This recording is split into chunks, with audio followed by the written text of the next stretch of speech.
दोस्तों, मुद्दा ये है कि बिल्डिंग वैध अवैध होना एक अलग चीज है। पहले तो हम ये कहते हैं कि भाई मकान किसी का भी बन जाए तो उसको बनते समय मत बनने दो, बनने के बाद किसी का अवैध नहीं होता। अगर जो सरकार के शहरी विकास के नियमों की बात करें तो जो देश का राष्ट्रपति भवन है वो भी अवैध है। जो हम गुरुग्राम के जिलाधीश बैठे हैं वो मकान भी अवैध है, कुछ कनेक्शन निकलवा लीजिए। जो नगर निगम का दफ्तर है वो भी अवैध है। और जो अवैध बताने वाले भाजपाई है वो गुरु कमल, मैं फिर बता रहा हूँ, वो गुरु कमल फ्रॉड है, वो 400 करोड़ रुपए का स्कैम है, वो भी अवैध है।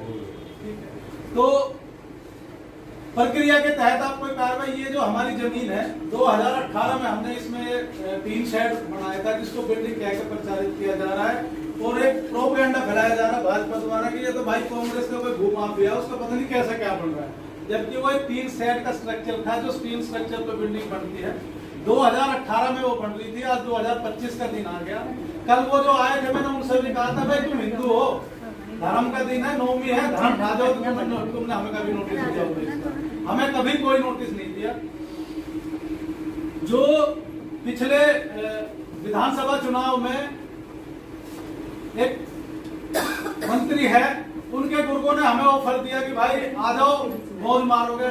हमने कहा भाई हम विचार के साथ बंधे हुए हैं और हमारा विचार कांग्रेस में, और कांग्रेस में हम स्वेच्छा से हैं, कोई दबाव नहीं है।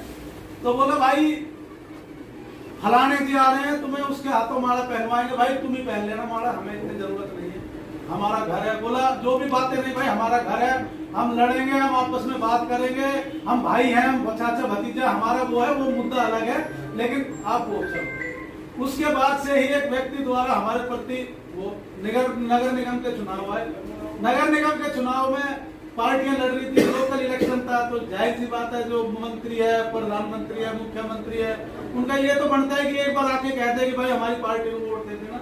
लेकिन व्यक्तिगत तौर पे हमारे साथ जो किया चलो वो पीछे चली गई। उसके बाद हम ये जो मुद्दे उठा रहे हैं, उसके लिए मुद्दे उठाने के लिए कि भाई ऐसे क्यों बोल रहे हो भाई, हम तो ये सीवर सड़क की उठा रहे हैं, हम लोकल पार्षद लेवल के आदमी है, इससे बड़े लोगों को क्या फर्क पड़ता, हम तो कोई गलत कर रहे थे। और हम किसी के प्रति गलत कर रहे हैं तो भाई अपना देख लो, कानूनी कार्रवाई कर लो। तो करते करते बात हुई 17 तारीख को नरेंद्र मोदी जी का जन्मदिन था। हमारे बादशाहपुर गांव में एक इवेंट किया। उस इवेंट में म्यूनिसिपल कमिश्नर भी थे, एक कैबिनेट मंत्री भी थे और सारा अमला था। और उन्होंने जो साफ जगह थी, और मजे की बात यह है जिस जगह पे उन्होंने बैठ के चाय पकौड़े खाए वो जगह ही अगर जो इनकी नजर में इलीगल है, तो चलो वो झाड़ू कर दिया। वहां पे हमारे गांव का शमशान घाट है, घुटनों तक पानी भरा हुआ, आपको मुद्दा वो पता भी होगा, कोई अर्थी को लेकर जा रहा था, तो वो हमने वहां जाकर मुद्दा उठा दिया कि भाई आपको करना था, अगर जो नरेंद्र मोदी का जन्मदिन मनाना था तो यहाँ इसको साफ करा लेते और ये इवेंट होता रहा करते। तो उस दिन से 18 तारीख को हमारे को बता दिया गया था कि भाई अंजाम भुगतने के लिए तैयार हो। कोई नोटिस नहीं था।